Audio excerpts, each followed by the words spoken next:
welcome back to the Film and TV channel. Hope you're all staying safe and well. And the final episode, the final look at The Apprentice Season 17, of course, Episode 12, the grand final, where we get to find out who gets the 250 grand.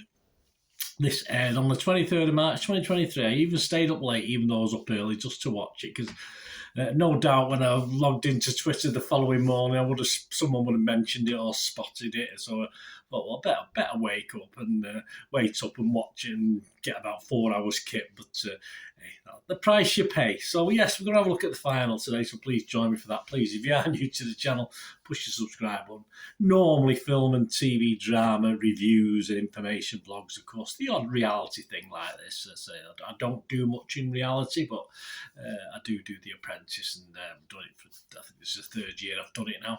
So I do enjoy The Apprentice, although a lot of people, like me, have been a bit unimpressed with the candidates this year, and certainly the two finalists that we got, because last week on the interviews, please, we said goodbye to Danny, Megan and Victoria, didn't we? So yeah, so we'll have a look at the final two. So please push that subscribe button, push the bell notifications.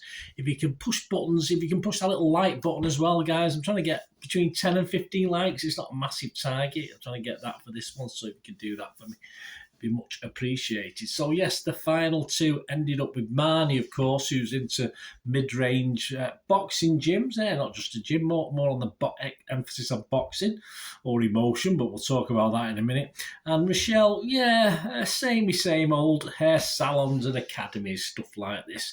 And on the basis of a new challenge for Lord Sugar, I must admit, I did say last week, and thoughts before the programme were that surely Marnie would start off as favourite. So as long as she didn't make a total disaster of this one, I thought she would get the reward, of course. But she and Rochelle's businesses, certainly the business plans last week in the interviews, would certainly need some tweaks, I think, to give them a USP over existing projects. As there were questions, and there would be questions about the USP for these two things, because it's not those coming in with a brand new opportunity. It's not like Dragon's Den, where you've created something that someone else might not have or not as good as yours. Could do with a bit more of the Dragon's Den entrepreneurship in this, but obviously it doesn't work like that, does it? So we've got, for the final, they had to design a brand and a brand name, a digital billboard.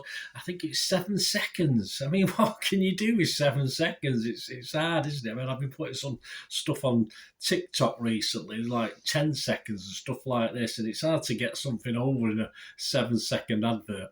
And of course, you got to do a TV advert and then pitch to industry specialists, if you like. So Marnie with the gyms was joined by, she picked Sahale, Simba, Megan, and the poor last to be picked was Bradley, poor Bradley. And the USP was your life begins at boxing, selling feelings, not fitness. That's what she's after. She's after emotion, It's not all about boxing and beating people up. It's about emotion. So they came up, how about a name? Well, they come up with Grit initially. Marnie liked the word grit, which is all right. Rhymes with something not too good, but we'll go with that. And eventually come up with Glory as well. So Grit and Glory. And I was trying to figure out how they got Glory onto 4 fingers, because she had the fists, of course, and you had Grit, which is fine, but Glory, obviously she cheated and put I think it was the L and O on the same finger. But there's a bit of a thing on bare knuckle fighting. I can see the point of that as well. It was fists, so rather than gloves, which might work better. I can understand that criticism from the guys that were helping her out. So Grit and Glory, with Grit comes Glory, where you start your story. There you go. Hey, I'm emotional already. Sahale, Simba, Megan were on the digital billboard. They were told to focus on emotion and someone's story, but as I said, in 7 seconds, I don't know how you do that. They could probably do it a little bit better, which they did when it comes down to the TV advert. But I'm sorry, it's on a hiding to nothing, I think, with that. But of course, Simba starts off as a boxer, and then Sahale ousts him. Yeah, he don't beat him up, but he beats him to it. He becomes the boxer throwing a punch for the billboard. As I say, but as far as emotion, I don't think Marnie's going to be very impressed with what they come up with. But as I said, it's difficult, isn't it, with 7 seconds. But she wasn't impressed, as I thought. But she was calm, and she did call it a lost opportunity. Not great, and the research sort of backed that up. Really, the public were a little bit confused as to what it was advertising. Whether it was advertising buying gloves or what, it wasn't too obvious on the billboard. Marnie and Bradley sort of built the brand, and Simba, Sahel, and Megan went to do the TV ads, which will feature shipping containers. And when Marnie was talking about it, I thought, what the hell is this she's talking about? But it sort of worked, and she come up with a rap for Simba as well. Megan, who must think she's the finalist, was a bit bored and fancied a rewrite. So hang on, as I said, who's the finalist here? But Marnie loved it, so she was really happy. So all good. Megan got away with that one, I think. And Marnie and Bradley were put on the gym multiverse. At least Marnie knows what she's talking about when she's coming up with the what was included, etc., etc. More on the other team in a minute. And the pitch, yeah, Simba does a let's get ready to rumble thing for the audience, and they liked it. Yeah, a lot of smiles. So it's always good to get everything off to a good start. It certainly did. And all credit to Marnie. She told the story. She tells the story. Good, confident delivery. No sign of any real nerves. Excellently done. And she answered the question right. You don't get to see it all, of course you don't, but she answered a couple of questions well, and it did seem to go well.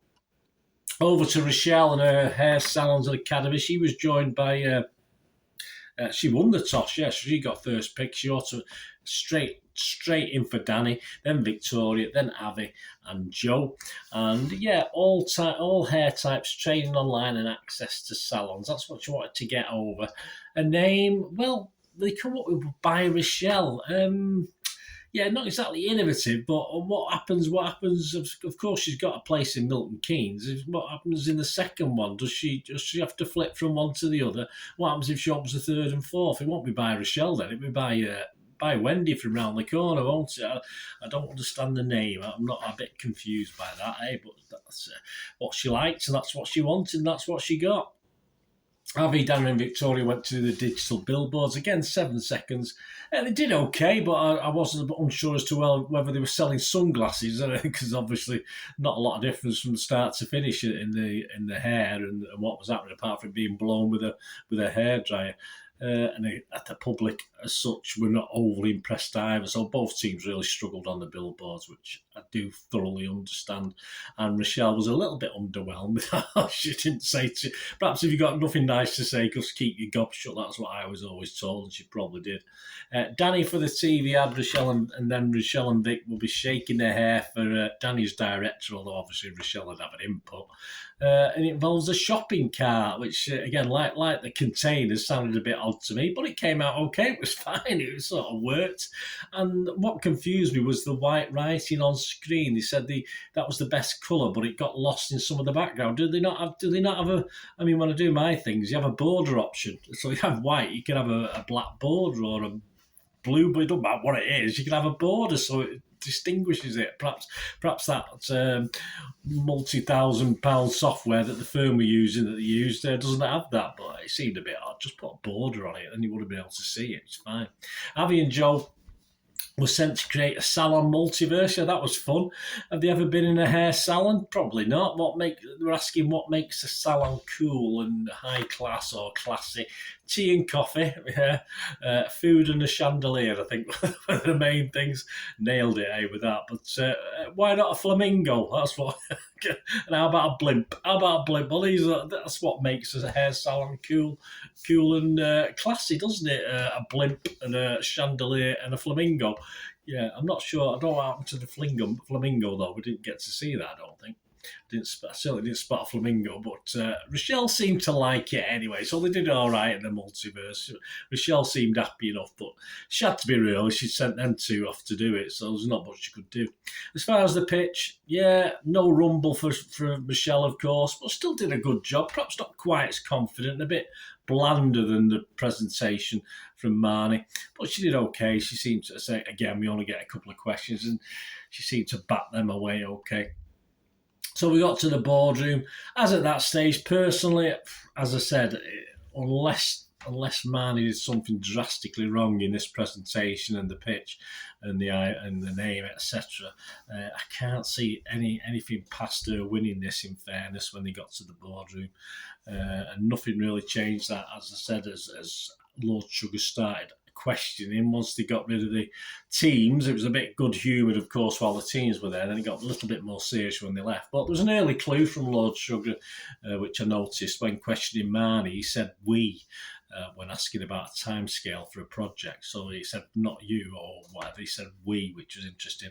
And then he did seem just a little bit more critical towards Rochelle. He was critical towards Marnie as well, but just a little bit more at Rochelle.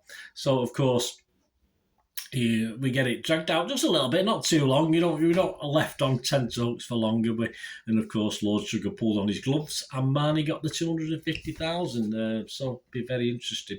So there you go. I enjoyed it. As I said, not the greatest. I mean, season 18. Let's hope for a better entrepreneurial pool that they're picking from, because some of these business ideas, they're just current businesses, and they want to get on their piece of it. And it's, I want to see something a little bit more innovative, but it's difficult, isn't it? So if you've got a sort of Dragon's Den sort of proposition, you're not going to go through 12 weeks of doing this here to get it. You just want a simple answer, yes or no, I'm in or I'm out. So yeah, but it would be nice to come up with a bit more innovative business ideas where people are doing something perhaps quite clicky, but they want to scale it up. Perhaps, obviously they must get to read business plans and what the people plan on doing. It's obviously not all about personality, because some of these people didn't have much of a personality. But we'll see for season 18. As I said, for what it was fine. Season 17's okay. It was just a very poor bunch, and I think Marnie was possibly the best of a bad lot, and that's all we can say. Let me know your thoughts, guys. It'd be great to hear what you think. And as I say, we'll hopefully be back next January, is it, when it starts? So for season 18, I think Alan Sugar's been intimating that he's going to carry on. Some people have been saying that someone else might take over, but I think he's there for the foreseeable future. And he looks fine. He walks a bit slower than perhaps, but then again, don't we all when we start getting a bit older? But yeah, we'll see. I'll still be here for season 18, I'm sure, unless there's big problems. So let's hope for as entertaining, if not slightly better, innovations and ideas perhaps next season. Thanks for watching, guys. Until we meet again, that's one thing, don't I? Please stay safe, everyone. Bye for now.